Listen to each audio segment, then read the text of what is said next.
This is Tokyo Fist. And in the tradition of Antonio Artaud's Theatre of Cruelty, Tokyo Fist will assault your senses to wake you up and unravel the social and cultural issues that plagued 90s Japan.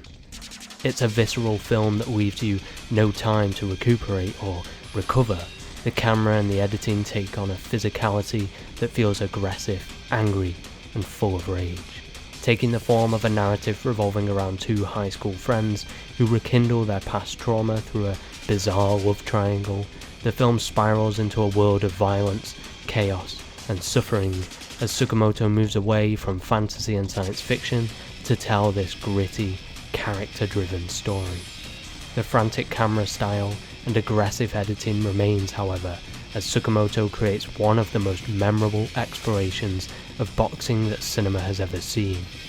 Yet he also creates one of his most personal films through a distorted body horror lens. This is not the patriotic world of Rocky or the social realism of Raging Bull. This is Tokyo Fist.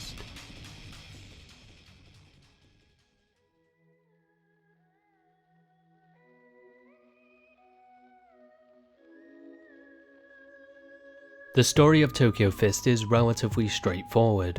We focus on three characters: Suda, a salaryman who seems caught up in the mundane 9-to-5 lifestyle of modern Japan, Hizuru, the perfect partner of any modern salaryman, and the two live a life of no frills. They can barely remember the last time they made love, and they end their night by staring at the TV as they slip into a false sense of escapism. Void of emotion, their life is stale, clinical, and devoid of any sense of self. They represent modern Japan, or at least Tsukamoto's version of modern Japan. Many of these films have criticised the modern business-orientated world of Japan and the lack of emotions and the disconnect between the mind and body. This film is no different, and these characters stand to represent that. The final character is Kojima, a struggling boxer who has never really managed to succeed and is only growing older. He represents the complete opposite to the other two characters. He is still in contact with his body, with his rage and emotions. It turns out that he also went to school with Suda, and the two sworn to avenge the death of their friend. Kojima never lost sight of this rage, whereas Suda slipped into the modernity of modern Japan and became numb to his emotions. Kojima still struggles with that grief of losing a friend. When the two bump into each other, that all changes as Kojima unlocks something in both Suda and Hizuru, something primal and emotive. When Suda believes Hizuru has cheated on him with Kojima, he takes up boxing to channel his rage and hopefully fight Kojima. Instead, he simply allows himself to be beaten to a pulp, as he almost looks joyous to once again be feeling his body, whereas Hizuru turns to piercing herself, physically defying her body, maybe because Suda believes she has been defiled. This act gives her agency and control over this vision, and it also acts as a form of self-harm, allowing her to feel that pain of the body that Suda also seeks. It's clear that Tsukamoto fears the way modern Japanese life is affecting people. After all, this is not the first time he has shown a salaryman going through a form of transformation against their mundane lifestyle. He is also not the only filmmaker to approach this type of narrative or central thesis. It's clear that many people were worried about this shift in perspective and this modern business lifestyle. Of course, the bubble economy had also just burst, so a new sense of anxiety was present. Boxing therefore represents a sense of primitivity, a way to rebel against the modern world.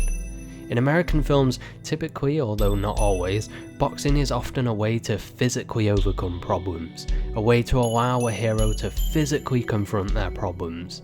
They are often shown to have family issues or some lifestyle situation that can be overcome by them winning a fight. It's patriotic, masculine, and allows them to transcend. In Tokyo Fist, it allows Suda to regress, to tap back into the anger he had as a child that he is now lost, to return to something more primitive and pure, something that modern Japan has stripped him of. These boxing moments are a stark contrast to the clinical view of Tokyo. Tsukamoto constantly shows images of Tokyo as a cold, overbearing presence, almost feels like the fourth character in the film. Tsukamoto uses shots of the city to break up sequences. I like to think of these moments as punctuation, like a full stop between sequences, something Ozu often did as well, where he would show 3 random shots of landscapes or beautiful compositions before entering the next scene. They allow the audience a moment to reflect and prepare for the next sequence, hence why I think of them as punctuation. Tsukamoto does the same thing here, but his punctuation choices are more sinister.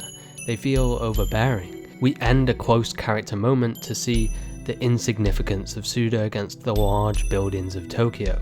It seems Shinya is implying that this issue is a lot more widespread than what his story may suggest, that this is a larger issue that many people are facing, and the film has only focused on one of the many people in the crowd. These moments harshly contrast against the boxing moments, where the camera is more kinetic, aggressive and agitated, the music is harsher, faster and more intense, the cinematography and editing further highlights the way in which modern Tokyo has created a world devoid of emotion, a world trapped behind closed doors, whereas sports such as boxing allow people to tap back into something more visceral.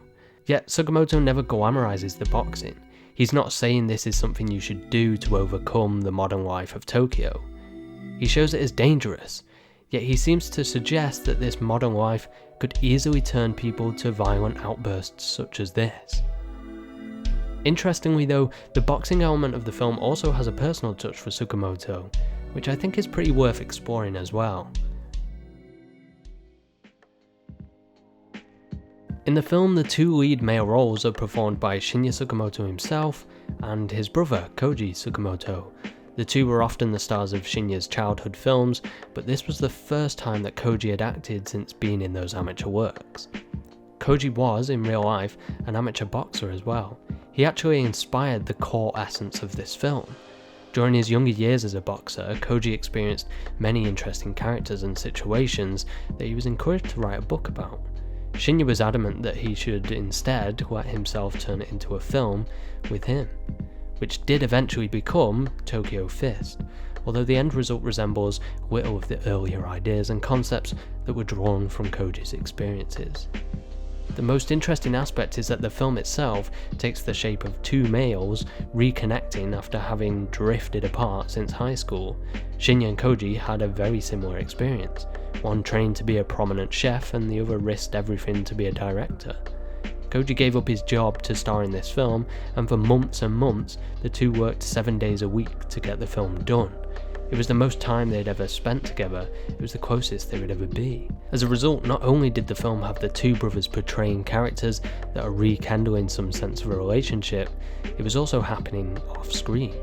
In a sense, there's some kind of weird autobiographical imagery here.